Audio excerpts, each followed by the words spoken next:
Hi, I'm Ruth Freeman, licensed clinical social worker and founder of Peace at Home Parenting. I want to talk with you today a little about how to build resilience in kids um and create emotional strength in your family. The first thing is be your child's calm center. That sounds simple, but very complicated in these days.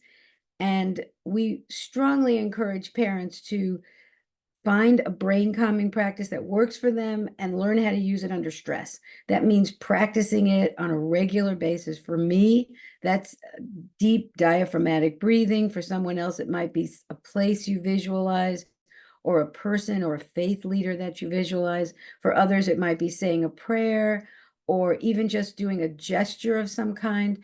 But children are surrounded by stressful experiences outside of your home, and you want to strive to the best of your ability to make your home that calm center, a kind of a sanctuary, even if folks need to argue outside of the house. um, Another step in building resilience is um, using family meetings to create routines. Routines calm the brain. And when families sit down and discuss their routines, what are we already doing? What do we think we need to change? Um, the kids are much more committed to them.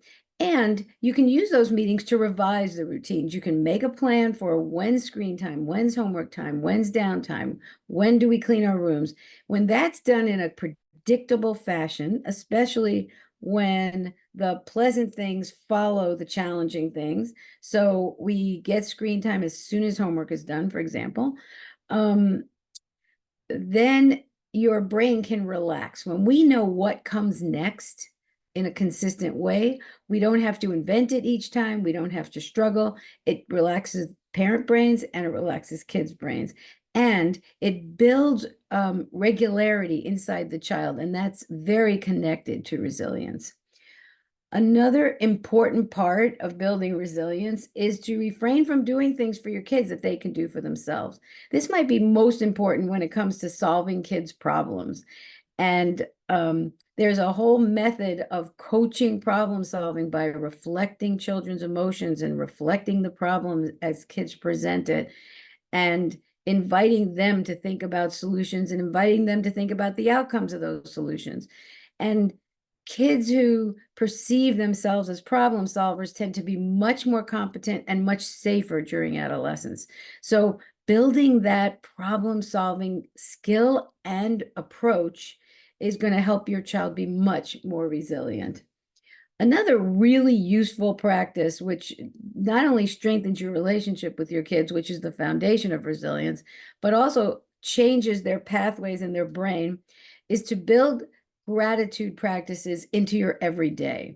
So our brains are negatively oriented. We tend to notice negative experiences better and more often. We tend to remember negative experiences better, and we tend to spend time thinking about negative experiences better than positive ones. So when parents build in a gratitude practice, like in our family, we would simply hold hands at dinner and each person said one thing they appreciated about the day. Or you can do that at bedtime.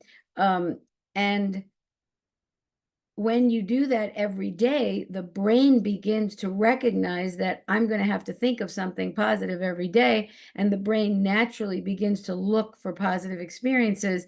And you literally help your child be more resilient in that they can look for the positive much more effectively than our regular old brains without that practice. It's a great way to see your children and help them feel seen and connected. And finally, be a gardener, not a carpenter. And what we mean by that is be really curious about who your kids really are. Refrain from building the perfect kid or building the child in the image that you have, your fantasy child, and create that environment that allows them to blossom into who they really are. And that can take patience and support on your part. So, for example, you might have a child who's kind of a couch potato and you love to be really active. Or in my case, my daughter was a real math wizard and she didn't love reading. And I thought reading was the most important thing in the world. And while she became an okay reader, it's never been that source of um, delight that I thought it would be for her. But supporting her to be passionate about math really helped her find her way in the world and find her joy in the world, including building her career on those skills. So learning who your child is, being curious about your child, and supporting them to evolve into who they are in their personalities, their interests, their relationships is a very important part of resilience.